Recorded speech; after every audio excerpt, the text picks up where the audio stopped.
सारा भाइया बहनन को राम राम सा।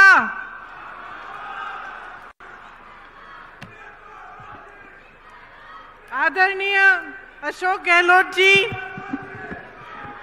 श्री सचिन पायलट जी, रंधावा जी, गोविंद सिंह दोतासरा जी, श्री सीपी जोशी जी, श्रीमती ममता भूपेश जी, प्रसादी लाल मीना जी, मुरारी लाल मीना जी, धीरज गुजर जी, जुबैर खान जी, रामजी लाल औध जी, अमृता धवन जी, वीरेंद्र राठौर जी, सभी उपस्थित नेतागण, पार्टी के कार्यकर्तागण, मेरी प्यारी बहनें, मेरे प्यारे भाई, आज मेरे लिए ये बहुत गर्व की बात है कि मैं श्री मेहंदीपुर बालाजी महाराज, पपलाज माता, देवनारायण भगवान जी और मीन भगवान के आशीर्वाद से आपके बीच आई हूं। मुझे ये सुनकर बहुत खुशी हुई कि मेहंदीपुर बालाजी मंदिर यहाँ पास में है, तो यहाँ आते आते मैंने अशोक गहलोत जी से निवेदन किया कि अगर समय है तो हम लोग वहाँ जाएं। तो मैं बहुत खुशी से कहना चाहती हूँ कि पहली बार बहुत इच्छा रही थी मेरी बहुत सालों से कि मैं यहाँ आऊँ, और पहली बार मुझे मौका मिल रहा है। इस मीटिंग के बाद मैं वहाँ ज़रूर जाऊँगी। दौसा ने देश को पंडित नवल किशोर शर्मा जी और राजेश पायलट जी जैसे नेता दिए। आज इस धरती पर खड़े होकर उनको नमन करती हूं। ठहरूं कि बोलूं? बोलती रहूं?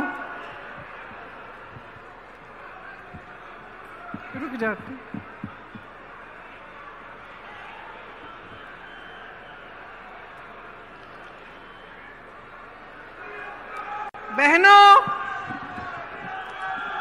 बहनों, आजकल आपके खेतों में बहुत काम है। मैं जानती हूं कि आप दिन रात संघर्ष कर रही हैं, दिन रात मेहनत कर रही हैं, फिर भी आप यहां आई हैं, इसके लिए बहुत बहुत धन्यवाद। देखिए, चुनाव चल रहा है। मैं तेलंगाना जा रही हूँ, छत्तीसगढ़, मध्य प्रदेश, राजस्थान, मिजोरम, हर जगह चुनाव है। जहाँ जहाँ मैं जाती हूँ तो उस प्रदेश की जो खासियत है, उस प्रदेश का जो हुनर है, जिसके लिए उस प्रदेश की मजबूती पूरे देश में जानी जाती है, उसके बारे में मैं बात करती हूँ। ये वीरों का प्रदेश है। यहाँ के महापुरुषों ने हमारे देश के लिए बड़े बड़े बलिदान दिए और इस देश की आज़ादी में बहुत भूमिका निभाई। इसी तरह से मध्य प्रदेश में गई तो रानी दुर्गावती जी हैं वहाँ, उन्होंने भी देश के लिए, आज़ादी के लिए संघर्ष किया। और हर प्रदेश में ऐसी कहानियाँ हैं। और सिर्फ महापुरुषों ने नहीं, इस देश के जन जन ने देश को मजबूत बनाने के लिए और देश की आज़ादी के लिए बलिदान दिया है। देश के किसान ने संघर्ष किया है, देश की महिलाओं ने संघर्ष किया है, तभी ये देश आकर यहाँ पहुँचा है जहाँ हम आज हैं। तो जब हम सरकार बनाने की बात करते हैं, चुनाव की बात करते हैं, तो हमें ये सोचना बड़ा ज़रूरी है कि हम सरकार से क्या उम्मीद रखते हैं। ये देश, ये प्रदेश जिसके लिए हम सब मेहनत करते हैं, जिसके लिए हम सब संघर्ष करते हैं, इसकी सरकार हमारे लिए क्या करेगी, ये सोचना बहुत ज़रूरी होता है। आपका जीवन का सफ़र मुश्किल है। मेरी बहनें खेतों में काम करती हैं, घर गृहस्थी को संभालती हैं, बच्चों के परवरिश को देखती हैं। मेरे भाई खेती करते हैं, जो किसान भाई हैं, आपके बच्चे बड़े होकर जवान बनते हैं, सरहद पर देश की सुरक्षा करते हैं।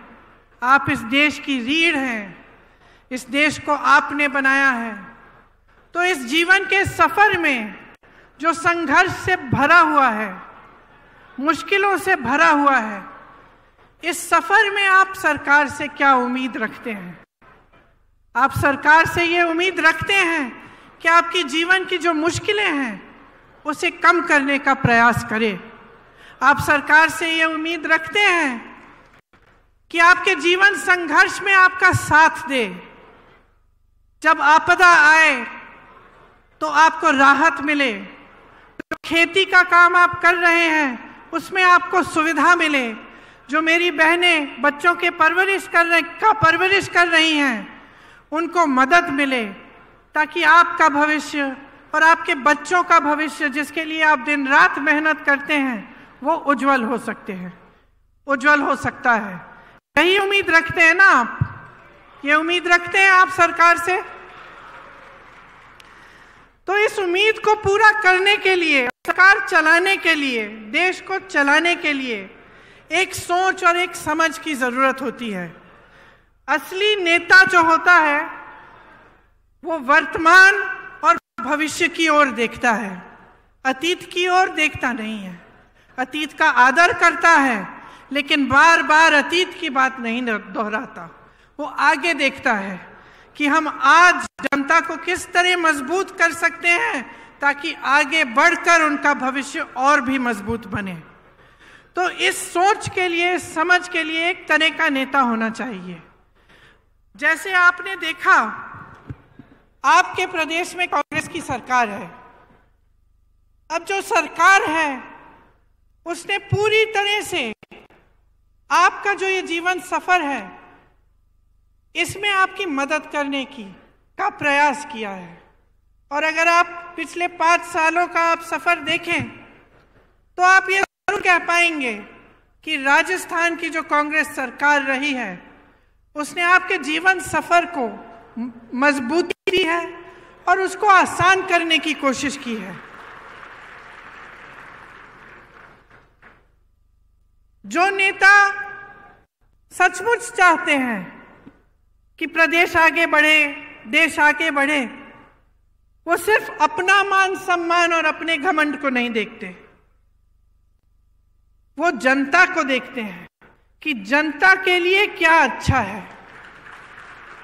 बड़ी बड़ी इमारतें बनाना, 20,000 करोड़ का नया संसद बनाना, 27,000 करोड़ के कॉन्फ्रेंस हॉल बनाने, 16,000 करोड़ के हवाई जहाज खरीदने अपने लिए, ये एक तरह के नेता करते हैं। भाजपा के आज नेता जो हैं वो सबसे पहले अपने अहंकार को, अपने मान सम्मान को बढ़ाने के लिए अपने लिए काम कर रहे हैं और अपने उद्योगपति मित्रों के लिए काम कर रहे हैं। आप सोचिए, जब देश के प्रधानमंत्री 8-8 हजार करोड़ के हवाई जहाज खरीद रहे हैं और वही प्रधानमंत्री कहते हैं कि किसानों का कर्ज माफ करने के लिए पैसे नहीं है, 27,000 करोड़ की इमारतें बनी जा रही हैं, वही कहते हैं कि ओपीएस पेंशन के पैसे नहीं हैं। अपने बड़े बड़े उद्योगपति मित्रों को देश की सारी संपत्ति दे चुके हैं। तो आप सोचिए, आपने भरोसा करके दिया, सत्ता दी, आपने खड़ा किया, आपकी उम्मीद थी कि आपके जीवन सफर में वो आपकी मदद करेंगे, आपकी उम्मीद थी कि जो देश की संपत्ति है उसकी हिफाजत करेंगे। लेकिन क्या हुआ? देश की सारी संपत्ति अपने बड़े बड़े उद्योगपति मित्रों को दे दी। जो 6,000 करोड़ की कंपनियां थी, लाखों की कंपनियां थी, उनको कम दाम में बेच दिया। जहां से आपको रोजगार मिल सकता था वो अपने बड़े बड़े उद्योगपति मित्रों को बेचकर प्राइवेट कर दिया। जहां आरक्षण मिलता था वो भी नहीं मिलेगा। तो आपने उम्मीद की, लेकिन आपकी उम्मीद को तोड़ा गया। आज ये नौबत आ गई है कि प्रदेश की सरकार महंगाई के राहत कैंप लगा रही है, क्योंकि देश की जो सरकार है, केंद्र की जो सरकार है, उसने इतनी महंगाई बढ़ा दी है कि आप गुजारा नहीं कर पा रहे हैं। तो ये जो नजरिया है इन नेताओं का, जो भाजपा का नजरिया है, उसको आपको समझना पड़ेगा। क्योंकि जब जब चुनाव आता है तो धर्म और जाति की बात करते हैं। धर्म और जाति की ऐसी बात होती है जो आपके दिल में, आपके जज्बातों से जुड़ी होती है।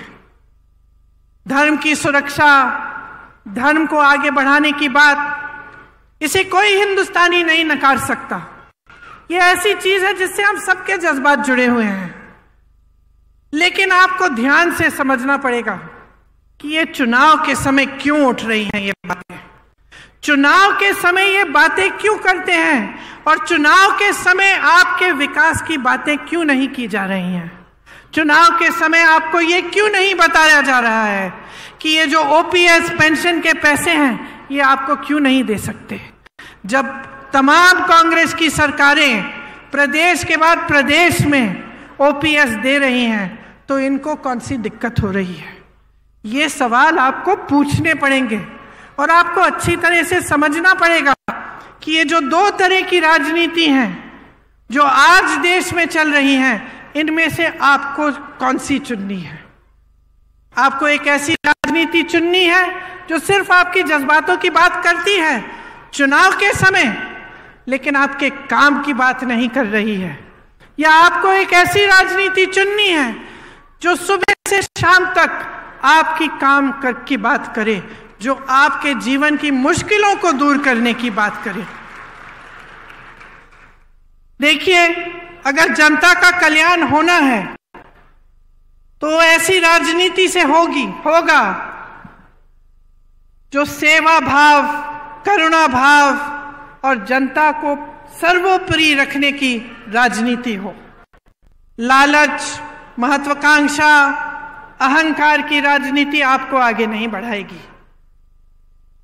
इसीलिए जब हमारे प्रधानमंत्री जी यहां आकर दुनिया भर की बातें करते हैं, बहुत नकारात्मक बातें भी करते हैं, तो हमें सोचना चाहिए कि ये हमारे लिए सकारात्मक बात क्यों नहीं कर रहे हैं। आपने तो देखा ही होगा, मैंने टीवी पे देखा, पता नहीं सच है कि नहीं, देवनारायण जी के मंदिर में शायद गए थे कुछ समय पहले और एक लिफाफा डाला है। अब मैंने टीवी पे देखा कि 6 महीनों बाद वो प्रधानमंत्री जी द्वारा डाला गया लिफाफा खोला जा रहा है। जनता सोच रही है कि भगवान जाने क्या होगा इस लिफाफे में। देश के इतने बड़े नेता प्रधानमंत्री जी आए थे, वो लिफाफा डाल के गए हैं। लिफाफा खोला, 21 रुपए निकले।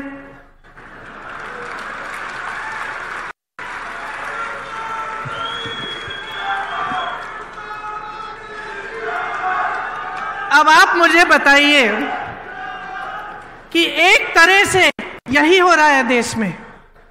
घोषणाएं बड़ी बड़ी मंच पर खड़े होकर कैसे कैसे लिफाफे दिखाए जा रहे हैं आपको, और जब आप उन लिफाफों को खोलते हैं, जब चुनाव खत्म हो जाता है और बारी आती है कि काम करके दिखाओ, तो कुछ नहीं होता। तो इस राजनीति से सावधान हो जाइए।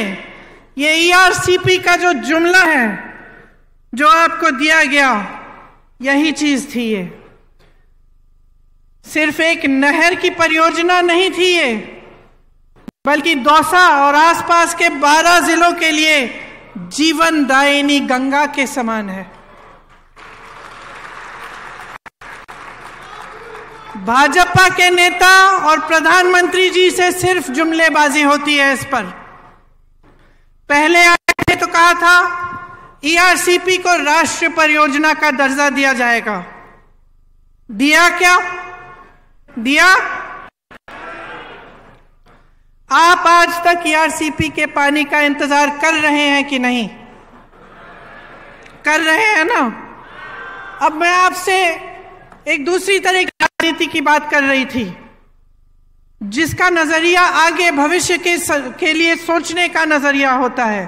तो आप सोचिए, पंडित जवाहरलाल नेहरू जी ने ऐसी जाल बिछाई थी पूरे देश में परियोजनाओं की, भाखड़ा नंगल डैम, रिहंद बांध, हीराकुंड, ब्यास, चंबल, गंडक, कोसी, रामगंगा पर देश के 60 से अधिक बड़े बांध की परियोजनाएं बनाई। इंदिरा गांधी नहर सबसे बड़ी नहर जो है, और सैकड़ों छोटी छोटी सिंचाई और जलापूर्ति की परियोजनाएं बनाई गईं। उनके बाद इंदिरा जी आई, उन्होंने ये काम आगे बढ़ाया, शास्त्री जी आए, ये काम आगे बढ़ाया। तो जब राजनीति की सोच होती है कि आप भविष्य के लिए काम किया जाएगा, देश के लिए किया जाएगा, तो ऐसे काम होते हैं। खोखली घोषणाएं नहीं होती हैं जिनको पूरा करने का कोई इरादा ही नहीं होता। तो सतर्क किसको रहना पड़ेगा बहनों, बताओ? आपको सतर्क रहना पड़ेगा। आप इतनी मेहनत करती हैं अपने बच्चों को बड़ा करने के लिए, तो इसलिए तो नहीं करती ना कि जितनी भी देश की संपत्ति है जो आपके बच्चों और उनके भविष्य को मजबूत बनाने में जानी चाहिए, वो ये लोग गवा रहे हैं। अब आप बेरोजगारी को देखिए, 45 साल में सबसे अधिक बेरोजगारी आज है। और बेरोजगारी है, फिर भी किस तरह की स्कीम ला रही है ये सरकार। आप पुलिस में हैं, मेरी बातों को सुन रहे हैं, आपकी तरह तमाम नौजवान परिश्रम करते हैं कि वो सेना में भर्ती होंगे। मैंने खुद अपनी आंखों से देखा है।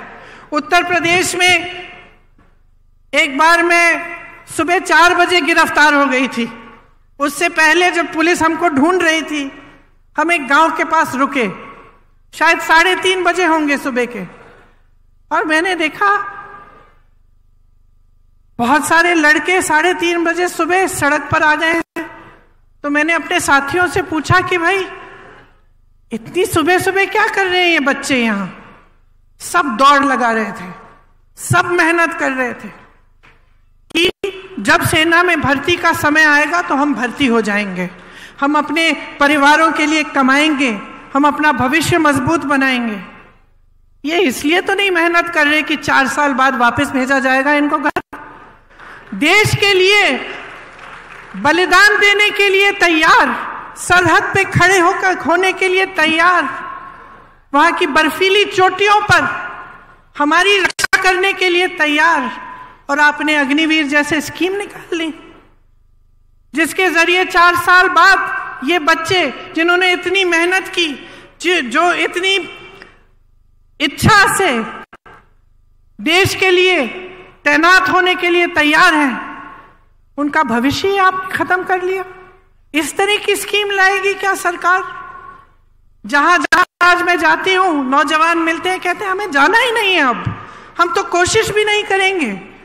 इस साल शायद सबसे कम एप्लीकेशन गए होंगे, क्योंकि कोई मेहनत नहीं करना चाहता इतना कि 4 सालों में आपको घर जाके वापस गांव आना पड़ेगा।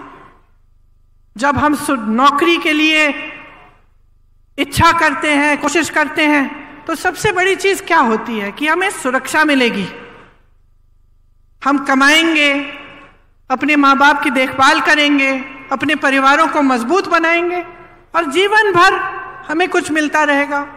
तो इसी तरह से पेंशन की बात है, जब सरकारी नौकरी के लिए जाते हैं लोग, तो एक बड़ी चीज होती है कि पेंशन मिलेगा, कि नौकरी 20 साल की नौकरी करने के बाद जब रिटायर होंगे तो कोई तो होगा हमें पूछने वाला, सरकार से हमें कुछ मिलता रहेगा। वो भी खत्म हो गया। तो आप बताइए, भयानक बेरोजगारी है। जहां जहां से रोजगार बन सकता था उसको तो आपने गवा दिया। बड़े बड़े PSU थे, BHEL जैसे, सब अपने उद्योगपति मित्रों को दे दिए। जो किसान थे, हैं, खेती करते हैं, एक जमाने में खेती से रोजगार बनते थे, गांव में रोजगार बनते थे मनरेगा के द्वारा। मनरेगा को भी इन लोगों ने कम कर दिया।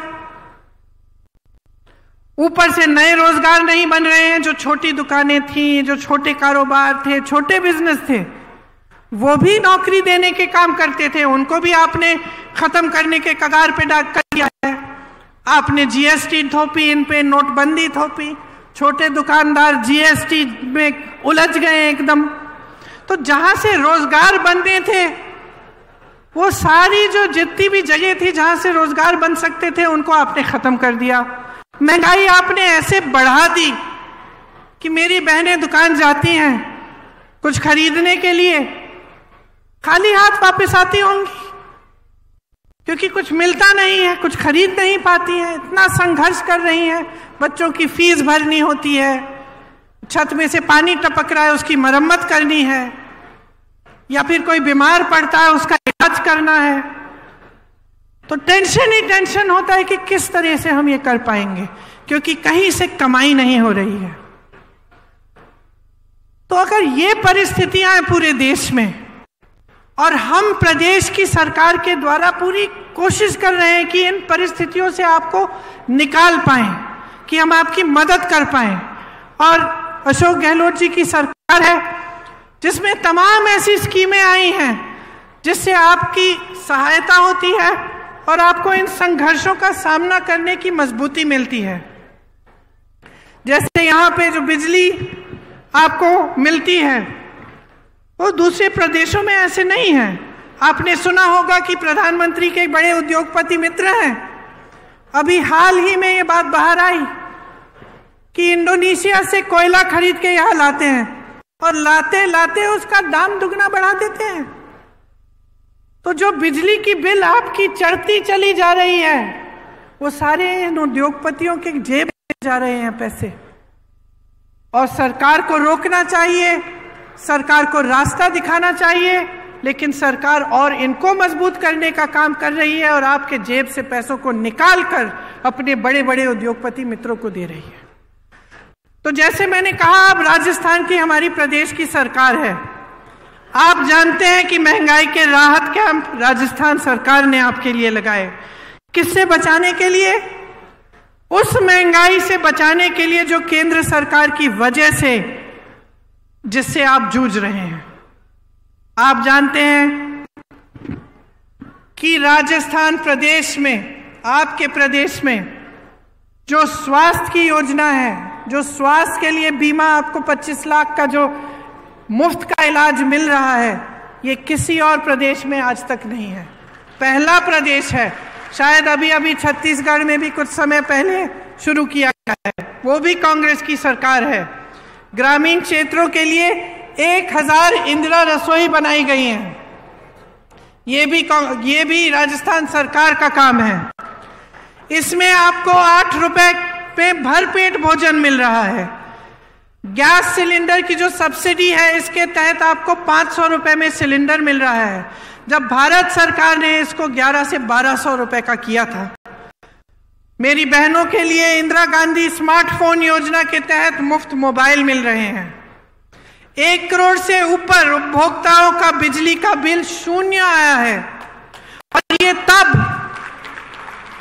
जब मैंने आपको समझाया कि किस तरह से केंद्र की सरकार उन उद्योगपतियों को आगे बढ़ा रही है जो आपके जेब से बिजली का पैसा छीन रहे हैं। राजस्थान में आज मिनिमम इनकम गारंटी एक्ट लागू है। ग्रामीण रोजगार की तर्ज पर शहरों में भी रोजगार गारंटी दी जा रही है। 5 लाख गिग वर्कर्स को कानूनी सुरक्षा दी है। इनको कोई नहीं पूछता, बहनों और भाइयों। जो गांव में रोजगार नहीं मिलता, शहर चले जाते हैं रोजगार ढूंढने के लिए, और शहर में गिग का काम करते हैं। कहीं पे डिलीवरी हो गई, कहीं पे जाके कुछ देना है, ये सारे काम करते हैं। उनको कोई नहीं पूछता, कोई नहीं पूछता कि इनको कितना पैसा दिया जा रहा है, कैसे काम कर रहे हैं। यहाँ राजस्थान की सरकार ने खास इनके लिए भी कानूनी सुरक्षा दी है, ताकि कोई कम पैसे न दे पाए, कम वेतन न दे पाए। 309 नए कॉलेज बने हैं। मैं कल परसों तेलंगाना में थी, एक सरकारी यूनिवर्सिटी नहीं बनी वहां 5 सालों में। यहां 309 नए कॉलेज, 9 नई सरकारी यूनिवर्सिटी खोली गई हैं। क्यों? क्योंकि यहां कांग्रेस की सरकार है। जहां दूसरी सरकारें हैं, आपको मालूम है उस प्रदेश में क्या हो रहा है? एक भी सरकारी यूनिवर्सिटी नहीं खोली है, लेकिन प्राइवेट यूनिवर्सिटियां खूब खोली हैं ताकि जनता को फीस की मार पड़े और उनको मजबूरन प्राइवेट में जाना पड़े। हर जिले में यहां पर अस्पताल और नर्सिंग होम खोले गए हैं।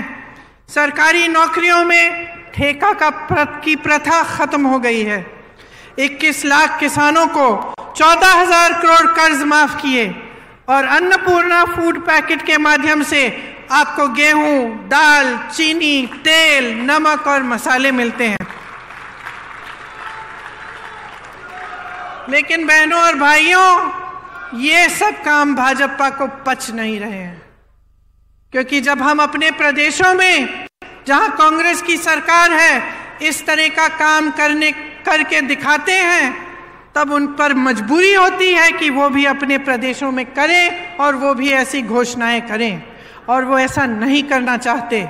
उनकी सारी सरकारें सिर्फ बड़े उद्योगपतियों के लिए चलती हैं, उनमें गरीबों के लिए, मिडिल क्लास के लिए कोई सोच ही नहीं है। उनसे पूछिए, प्रधानमंत्री जी जब यहां आते हैं उनसे पूछिए, वो ये कहते हैं कि आप मेरे नाम पर, मोदी जी के नाम पर आप वोट डालिए। पूछिए, क्या प्रधानमंत्री पद छोड़कर यहां आकर मुख्यमंत्री बनने वाले हैं? क्या उनको अपनी पूरी पार्टी में कोई चेहरा नहीं मिल रहा? पूछिए ना उनसे।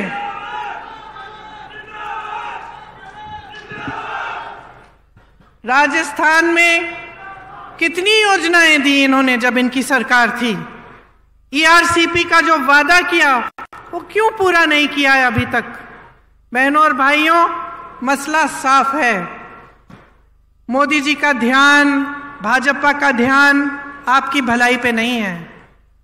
किस तरह से सत्ता में रहना है, किस तरह से अपने आप को मजबूत करना है, यही है उनका एकमात्र लक्ष्य और इसी पर उनका ध्यान है।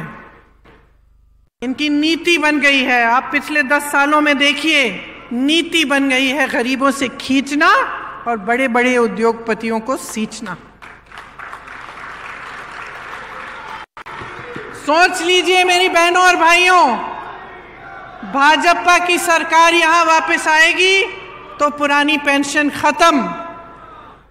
भाजपा की सरकार वापस आएगी तो सोचिए गैस सिलेंडर का क्या होगा। सोचिए कि आपको जितनी भी राहत मिल रही है उसका क्या होगा। सोचिए क्या आपका मुफ्त में 25 लाख का इलाज हो पाएगा कि नहीं, क्योंकि आपने अनुभव किया है। मैं नहीं कहती हूं कि मेरे कहने पर वोट दीजिए, अपने अनुभव पर दीजिए। आप खुद देखिए कि इस सरकार ने आपके लिए क्या किया। भाजपा आपके बारे में नहीं सोच रही है, वहां स्वार्थ हावी है। सब नेता खुद को मुख्यमंत्री घोषित कर रहे हैं। कहीं की ईंट, कहीं का रोड़ा, भानुमति ने कुनबा जोड़ा, मोदी जी के अहंकार ने कुनबा तोड़ा। आज पूरी पार्टी बिखरी हुई है, एकजुट होने का नामो निशान नहीं है। यहां पूरी पार्टी एकजुट होकर मंच पर बैठी है। राजस्थान का रिवाज बदल डालो, राजस्थान का रिवाज बदल डालो। इस बार दोबारा कांग्रेस को लाओ।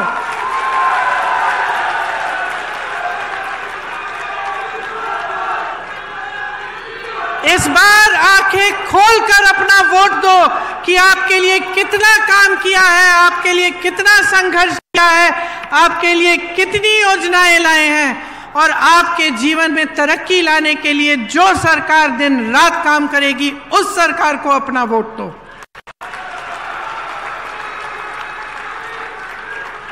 एक तरफ गहलोत जी का अनुभव है, आपके लिए दिन रात एक करने की इच्छा, आपके लिए ऐसी योजनाएं लाने का प्रयास जिससे आपका जीवन सफर सुनहरा हो। दूसरी तरफ सचिन पायलट जी जैसे युवा नेता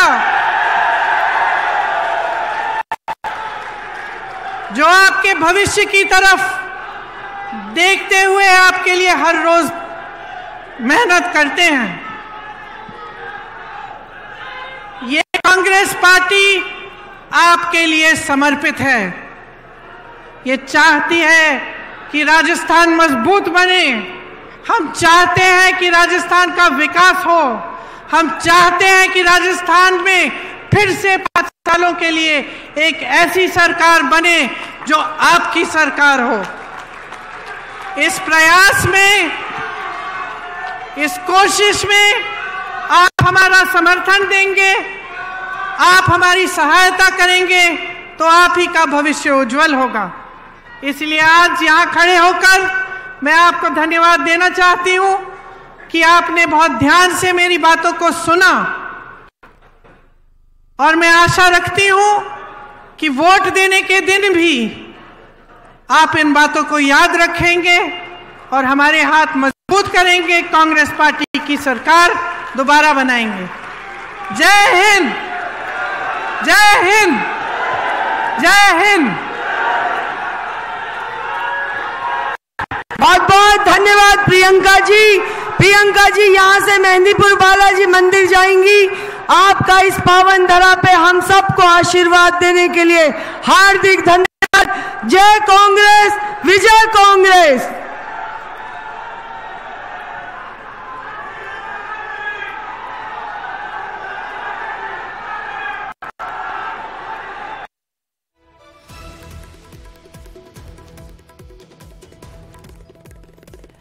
तो भी आप सुन रहे थे प्रियंका गांधी को। ईआरसीपी के मुद्दे पर जमकर उन्होंने केंद्र सरकार को घेरा है। प्रियंका गांधी ने कई बड़ी बातें कही है। उन्होंने कहा कि ईआरसीपी पर केवल पीएम जुमलेबाजी करते हैं और कई बड़ी बातें उन्होंने कही है। जम करके केंद्र सरकार को घेरा है।